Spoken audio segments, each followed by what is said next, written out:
కుక్కలను ముద్దాడే వాళ్ళకు ఈ వీడియో చూడండి ఒకసారి. కుక్కలను ముద్దాడితే కుక్కలను ముద్దాడతారు, కుక్కలతో నాకిపించుకుంటారు, వాటి జొల్లు మన చర్మం మీద పడేసుకుంటారు. వాళ్ళ కోసం ఈ వీడియో ఒక్కసారి చూడండి. దాని నాలుక ఎక్కడెక్కడ పెడుతుంది చూడు, ఎక్కడ పడితే అక్కడ నాలుకావు. దానికి ఉన్న అన్ని రంధ్రాలలో దాని నాలుకని జోరిస్తుంది గలీజ్గా. ఆ కుక్కను తీసుకొచ్చి బుచ్కి కుచ్కి బుచ్చి అని చెప్పి మనం ముద్దాడుతాం. అంటే నేను కాదు రోయ్, ముద్దాడేటోళ్ళకి చెప్తున్నా, ఓకేనా? అట్లా ముద్దాడకండి. కనీసం దాని జొల్లు కూడా మన మీద పడద్దు. ఎందుకంటే దాని జొల్లులో ఉండే చాలా రకాల బ్యాక్టీరియా మన చర్మంలోకి చేరుతుంది. దానివల్ల ఎన్నో రోగాలు వస్తాయి, పిల్లలకు కానీ పెద్దలకు కానీ.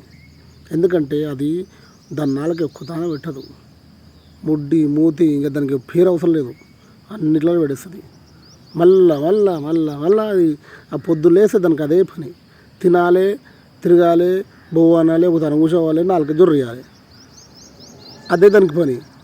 దానికి తోడు మీరు తెచ్చుకొని నా బుచ్చికే అని దాన్ని మీ నాలుగైతే దానిలో పెట్టేస్తారు.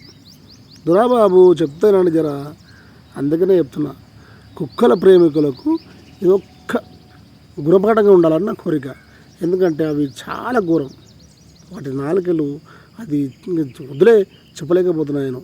అందుకనే జాగ్రత్తగా కుక్కలను ప్రేమించారు, కుక్కలను పట్టుకోరు. అంతేగాని వాటి మూతి కానీ దాని జొల్లు కానీ దాంతో ముద్దాడడం కానీ అలాంటి పనులు చేయొద్దు. హాయిగా ఎంచక్కగా ఉంటాయి, తర్వాత మనకే దూల తీరిపోతుంది కదా.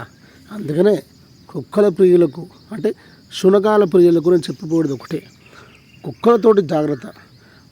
అవి కరిస్తే ఎంత ప్రాబ్లమో అవి నాకినా కూడా స్లో పాయిజన్, అంతే ప్రాబ్లం. అవి అప్పుడే కనిపించకపోవచ్చు, ఇన్ ఫ్యూచర్లో కనిపిస్తుంది దాని ప్రాబ్లం. అందుకనే కుక్కల జొల్లు కానీ కుక్కల నాలుకతో నాకింది కానీ మనం ముద్దాడడం కానీ అలాంటివి చేయకూడదు. పిల్లలు మరీ ముఖ్యంగా పిల్లలకు దూరంగా పెట్టాలి.